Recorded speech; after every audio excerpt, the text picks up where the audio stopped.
Esteban, estamos en una nueva edición de Expo EFI 2024. ¿Cuáles son tus sentimientos al respecto? Bueno, en primer lugar, cansancio, ¿no? No, fueron 2 jornadas, la verdad que espectaculares. Hay, obviamente, como toda Expo EFI, hay muchísimo trabajo atrás que se va acumulando en el tiempo. Es muy vertiginoso toda la previa. Y bueno, cuando llega el evento y ver lo que uno estuvo trabajando, lo que uno generó, la cantidad de charlas, la cantidad de asistentes, la cantidad de oradores, la cantidad de empresas participando, el clima que se vive en estos 2 días, la verdad que nada, es pura satisfacción. La verdad que hay una vibra, una energía muy positiva, a pesar de todo, un contexto difícil de Argentina, pero la verdad que nada, estamos muy contentos, felices de poder estar en esta casa y disfrutando con un montón de amigos, de colegas, así que nada, muy, muy placentero. Sí, Expo EFI se convirtió también en una reunión de amigos, más allá de diagnóstico de la política y economía y finanzas de Argentina. Sin embargo, en esta edición, ¿cómo notaste, ya que justo estábamos en plena sesión de ley de bases, había muchos disturbios en el Congreso? ¿Cómo notaste la jornada de ayer y hoy, teniendo en cuenta el contexto? Fueron jornadas, sobre todo ayer, hoy se nota un clima un poco más relajado, pero de mucha tensión, digamos. Desde hace un mes y medio los mercados, el frente financiero, los bonos, el riesgo país, el frente cambiario empezó a tensionarse y gran parte de todo ese proceso tiene que ver con un poco lo que estaba pasando a nivel político y obviamente ayer fue una jornada muy especial en ese sentido por todo lo que implicó la votación de la ley bases en el Senado y eso se vivió acá, digamos, sobre todo que tuvimos la presencia del presidente, de funcionarios. Había como un mensaje también ahí que tenía que ver con ese trasfondo de todo lo que está en juego en este momento en la Argentina. Así que eso se sintió también acá, digamos, yo digo, el clima era muy positivo, pero también convivía con toda esta tensión. Hoy, de alguna manera, ya con la ley pasando el Senado, de alguna manera hay un clima tal vez más descomprimido. Así que, no, en ese sentido, a pesar de eso, yo creo que bien.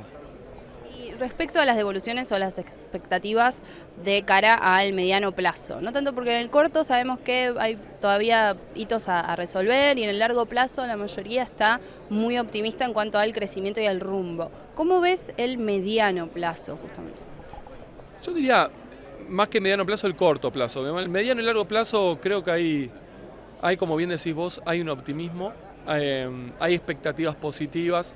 Porque, digamos, hoy tenés un gobierno que está apuntalando los principales problemas de la economía argentina, al margen de lo que quiere versus lo que puede. Digamos, hay un gobierno que está intentando, uno, estabilizar la economía, dos, empezar a transitar un set de reformas estructurales que explican por qué esta economía desde hace 12 años que no crece y desde hace muchas décadas tiene un elevado nivel de inestabilidad macroeconómica. Entonces, en ese sentido, digamos, el horizonte de mediano y largo plazo luce optimista. Obviamente el desafío es de corto plazo. ¿Por qué? Bueno, porque estabilizar la economía es algo complejo. En diciembre se recibe una herencia muy, muy difícil. Ahí a partir de ahí empiezan a transitar una especie de, yo digo, un puente en busca de la estabilidad, que obviamente tiene muchos desafíos. Había una primera fase que era hay que destapar la olla de precios relativos, tenés un problema fiscal, un problema monetario, un problema en el balance del Banco Central y sobre todo el proceso de sinceramiento de precios relativos era riesgoso.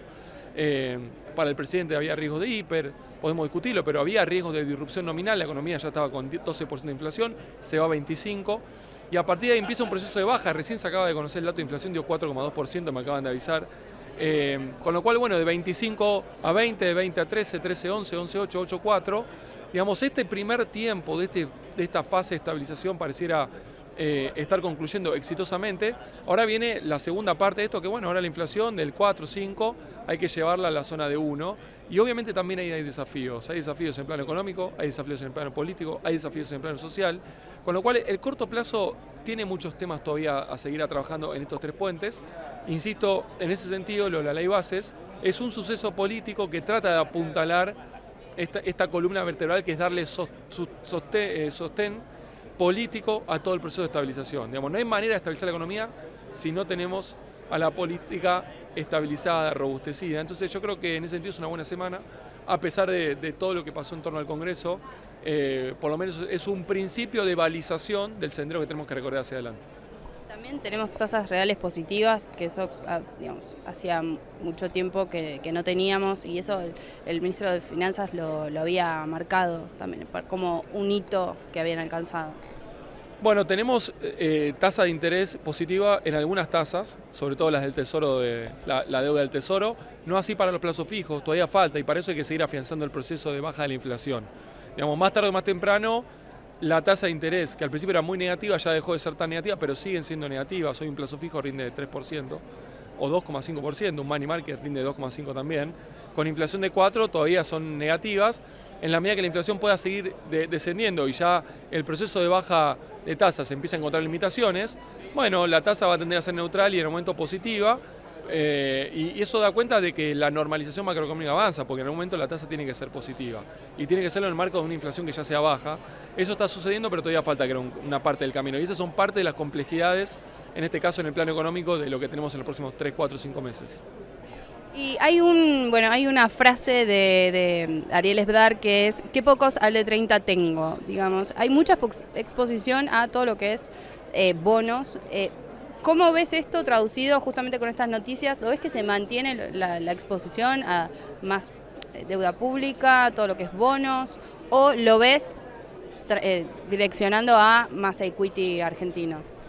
Mira, cuando uno analiza una serie de largo plazo de deuda y de acciones, es cierto que las acciones hoy están con mucho mayor valorización de lo que están los bonos. Entonces, hay cierto desacople ahí.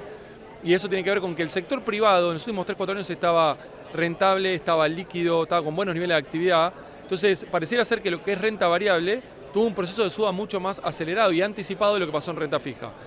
Renta fija, los bonos de Argentina, ¿cuándo empezaron a mejorar? Cuando empezamos a ver que tenemos un gobierno que empieza a resolver el problema fiscal.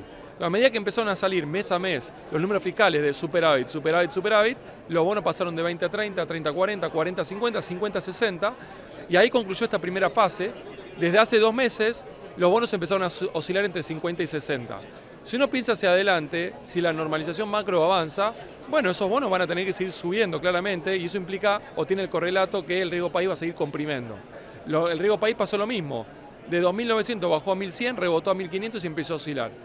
Si el programa es efectivo en terminar de resolver los principales problemas de la macroeconomía argentina, esto es el problema fiscal, el problema del Banco Central, bueno, los bonos van a salir de esta zona de turbulencia o oscilación y van a seguir probablemente un sendero alcista que debería ser más alcista de lo que tiene el equity, que lo que tiene las acciones, por este desacople que estamos viendo que se produjo hace 2 años. Clarísimo, Esteban. Muchísimas gracias por tu tiempo y te felicitamos por una nueva edición de ExpoEFI completamente exitosa. Bueno, gracias a ustedes por la entrevista y disfruten la exposición. Gracias a todos. Gracias.